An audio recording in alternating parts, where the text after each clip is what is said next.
this point we know what the social protection architecture is. So there was conversation around having a specific goal on social protection, but what we ended up having was understanding the inevitable, inherent, cross-cutting nature of social protection as an enabler for the whole of the framework. And I think that the recognition of social protection as a necessary building block for development has been recognized. And there's been a surge of conceptual and practical development over the last few years.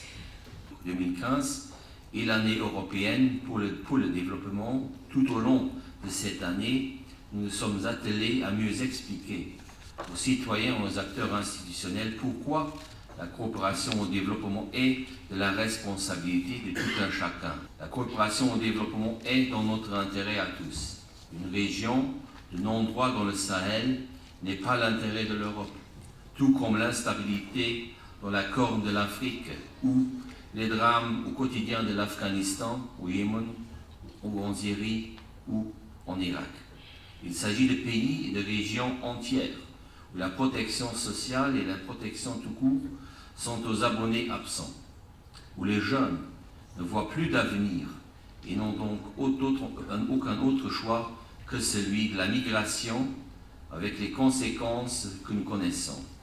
Il est de notre devoir de tout faire pour permettre notamment à ces jeunes de trouver des opportunités d'organiser leur vie là où ils vivent, au lieu de les voir se jeter sur les routes ou dans des bateaux surchargés.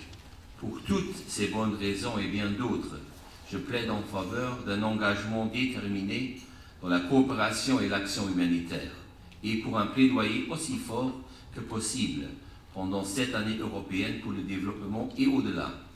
Son slogan est pour moi un programme, notre monde, notre avenir, notre dignité.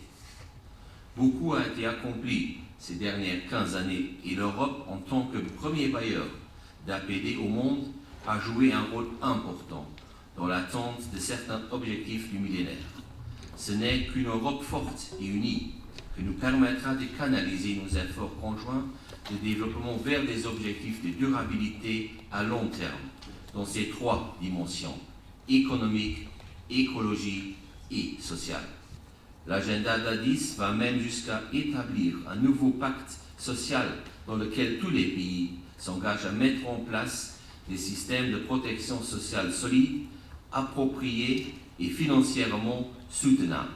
Dans les négociations parfois difficiles, le Luxembourg a su mettre à profit sa position de présidence du Conseil de l'Union européenne pour insister sur le volet social et surtout pour la protection sociale et la couverture sanitaire universelle, en soulignant la notion d'un accès équitable pour toute personne et surtout les populations marginalisées.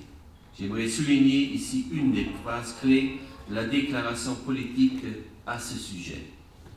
Un monde où tous jouissent d'un accès équitable à une éducation de qualité à tous les niveaux, aux soins et de santé et à la protection sociale, où la santé physique et mentale et le bien-être social soient assurés. Ces mots ne doivent pas rester lettres mortes. Il s'agit maintenant de traduire ces engagements en actions concrètes, de mettre en œuvre les 17 objectifs et leurs 169 cibles assorties au niveau national, régional et global. Que peut faire l'Europe pour contribuer à la réalisation des ODD et notamment pour atteindre la protection sociale pour tous? L'Europe, avec ses acquis sociaux, peut servir de modèle à maints égards et devra aussi revoir certaines politiques internes pour se mettre au diapason des ODD. Au niveau de la coopération au développement, l'Union européenne et ses États membres doivent investir davantage dans des programmes de protection sociale. Prenons la couverture sanitaire universelle. Il s'agit ici d'une question de droit à la santé et d'accès équitable à des soins et services de qualité. Mais c'est aussi une question de protection sociale efficace et accessible à tous. Je tiens à souligner que je parle d'un accès pour toute personne, peu importe son genre, son orientation sexuelle, sa nationalité, son statut de migrant ou son statut social. Mesdames et messieurs, nous sommes à Bruxelles, donc j'aimerais également terminer mon allocation avec une dimension européenne.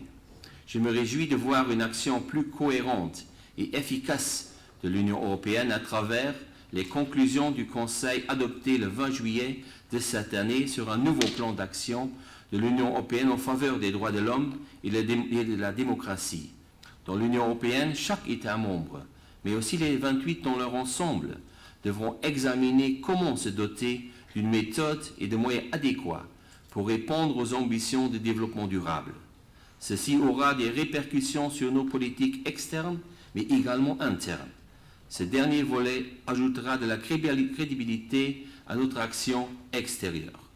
L'universalité et la globalité des objectifs de développement durable exigent une action au-delà de nos schémas habituels pour chercher cette cohérence, cette complémentarité et cette inclusivité nouvelle, impliquant les gouvernements, le secteur privé, la société civile et tout un chacun. J'aimerais finir en rappelant que pour la première fois dans l'humanité, nous disposons des ressources humaines, financières et technologies nécessaires pour mettre fin à la pauvreté dans le monde.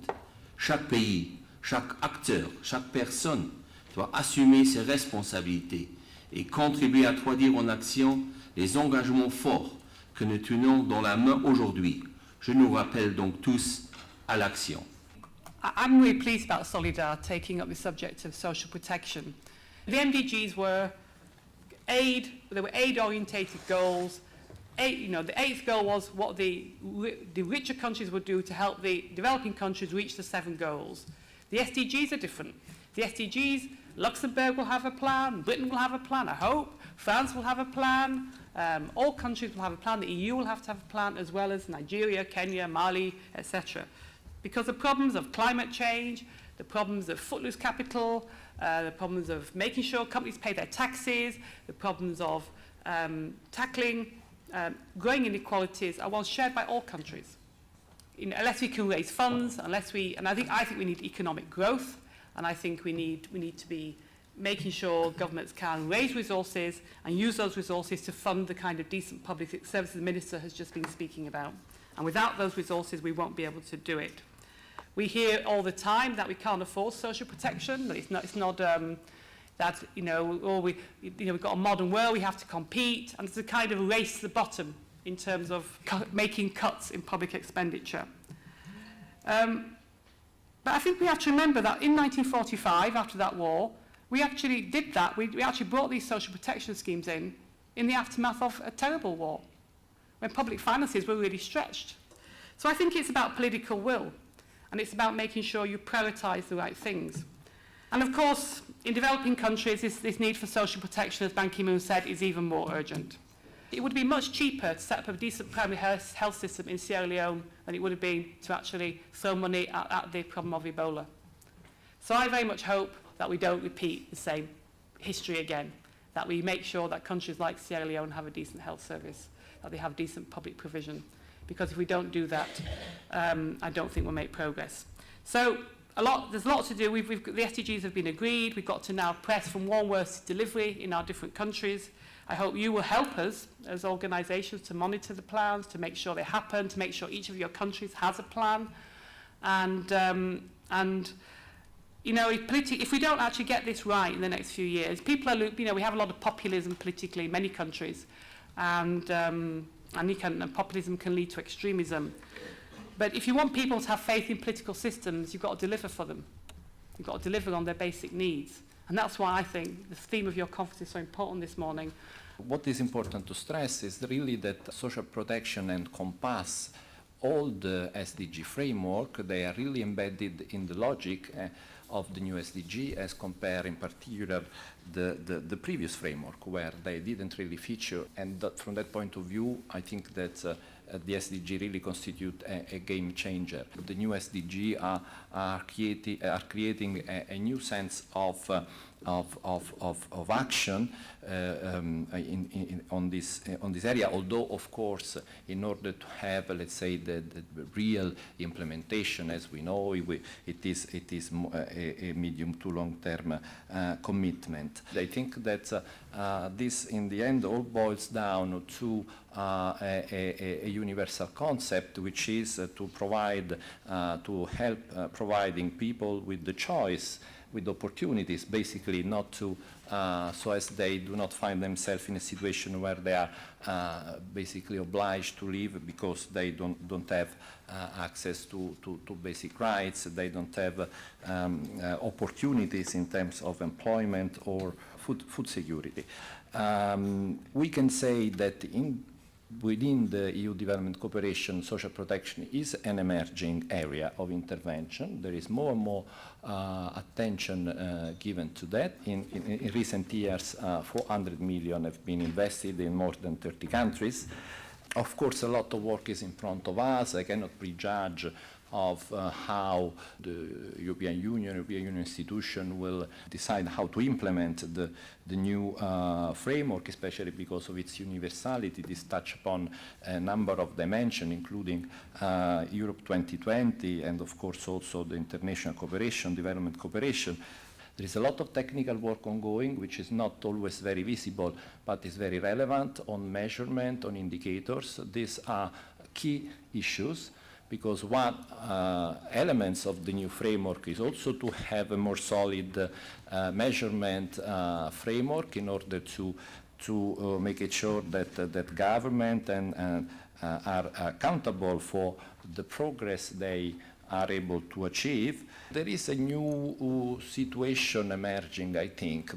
The fact of having social protection floors, and in any case, I mean policies which are conducive to reducing inequalities, is becoming more and more linked to looking at economic growth at large from a point of view of sustainable, inclusive, long-term economic growth. This is a new paradigm where, let's say, instances which are mainly devoted to global financial governance, financial flows, and so on, they are progressively looking at this issue because they are realizing, let's say, the potential of the lack of social protection or the lack of policies which tackle inequalities as a very important factor that can undermine sustainable, inclusive growth in the medium and the long term. So basically, create a problem for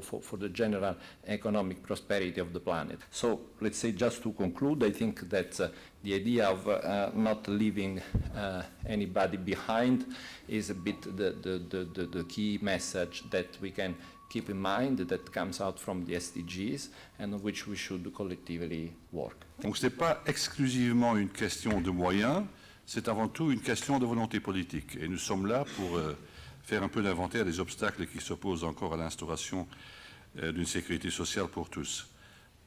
L'Europe a une expérience à partager dans ce domaine.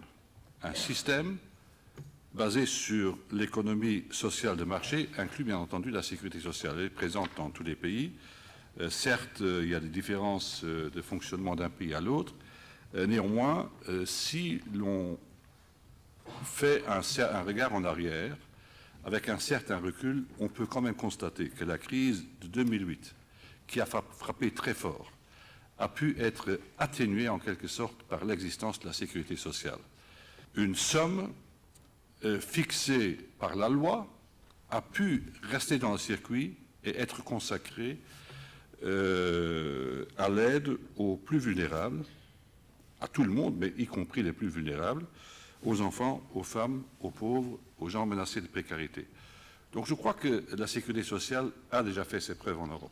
The pace is really increasing for social protection, and the importance of policy coherence with the new framework that is also demanding accountability and monitoring. And within that, there's this kind of understanding of the compounding impact across life course of social protection and what is the cost of absence of social protection. Loss of choice, loss of opportunity, involuntary migration, inequality, lack of strength and support for social cohesion, which is so very important.